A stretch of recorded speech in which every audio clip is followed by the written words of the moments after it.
Vote माग्न आएको होइन, काम माग्न आएको हो। काम दिनुस् है। तपाईहरुले भोट दिनु भएन भने पनि राष्ट्रिय स्वतन्त्र पार्टीले सुदूरपश्चिम बनाउँछ।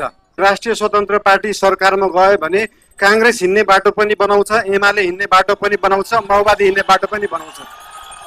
सबै नेपाली जनता हिँड्ने बाटो बनाउँछ। रुखमा बाँधेर हुन्छ कि बाटोमा सुताएर हुन्छ कि खोरमा जाकेर हुन्छ। मैले फेसबुकमा लेखे जस्तै अब कर्णालीका सुइना हाममा सुइना भने जस्तै तपाईहरुको त्यो सपना बोकेर जान पाऊँ र त्यो सपना बोक्ने सुरुवात आज हामीले बाचापत्रबाट गरेको छौँ, कर्णालीबाट घोषणा गरेको छौँ। आज उपरान्तबाट त्यो सबै तपाईका सपना हाम्रा सपना हुनेछन्। शिव भगवानको पाउमा आएर, कैलाशको पाउमा आएर, आज कर्णालीमा आएर राष्ट्रिय स्वतन्त्र पार्टीको घोषणापत्र बाचापत्र सार्वजनिक गर्न पाउँदा म लगायत हाम्रो पार्टीका सबै सदस्यज्यूहरू, सभापतिज्यूहरू तथा हाम्रा पार्टीका साधारण सदस्यज्यूहरू, सम्पूर्ण कर्णालीवासी नेपाली दाजुभाइ दिदीबहिनीमा आउनु पाउँदा धेरै धेरै खुसी लागेको छ।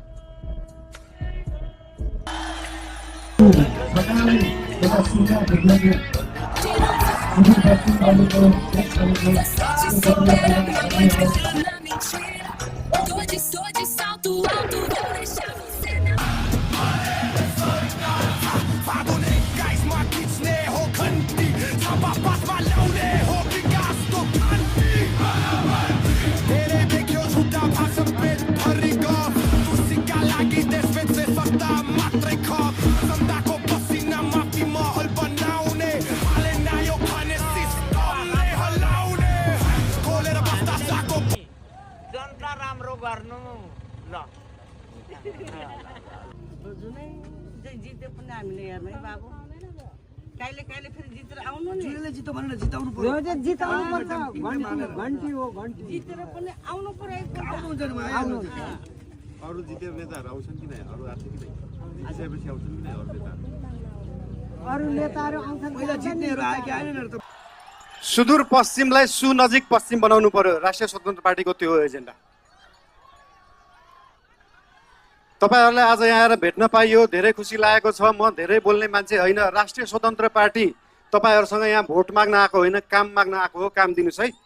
मानिने यार्सा गुम्बा विश्वभरि पुग्न सक्छ, तर कर्णालीको स्याउ र मार्सी चामल त्यही चितवन र झापा पुग्न सक्दैन।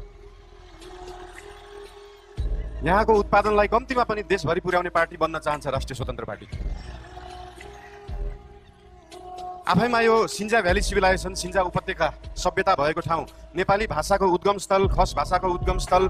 यहाँ आफ्नै भाषा छ, आफ्नै लिपि छ, आफ्नै चित्रकला छ, आफ्नै नाचगान छ, आफ्नै जात्रा पनि छ। यो सबै भयो भने एउटा सभ्यता मानिन्छ। त्यो सभ्यता जोगाउने पार्टी बन्न चाहन्छ राष्ट्रिय स्वतन्त्र पार्टी। जसरी काठमाडौँ महानगरपालिकामा हाम्रो नेवा सभ्यताको नाचगान, त्यहाँको लिपि, त्यहाँको बाजागाजा, त्यहाँका मूर्त अमूर्त सम्पदालाई हामीले जोगाएर राखेका छौँ, त्यसरी नै यहाँ कर्णालीको सभ्यतालाई हामी जोगाएर राख्न चाहन्छौँ र त्यो जोगाउने पार्टी हो राष्ट्रिय स्वतन्त्र पार्टी। देशमा अझै पनि भोकमरी छ। अझै पनि 4 वर्ष मुनिका बालबालिकाहरूको मृत्युदर एकदमै बढ्दो छ। महिलाहरूको, आमाहरूको मृत्युदर बढ्दो छ। त्यो कर्णालीमा छ र त्यो कर्णालीको पीडालाई, गरिबीलाई, त्यो दुःखलाई बेच्ने नेता धेरै आए, त्यो गरिबीलाई बुझ्ने नेता धेरै आएका छैनन्। अहिलेसम्म कोही आएको छैन। त्यो बुझ्ने नेताहरू बन्न चाहन्छ राष्ट्रिय स्वतन्त्र पार्टीका नेताहरू।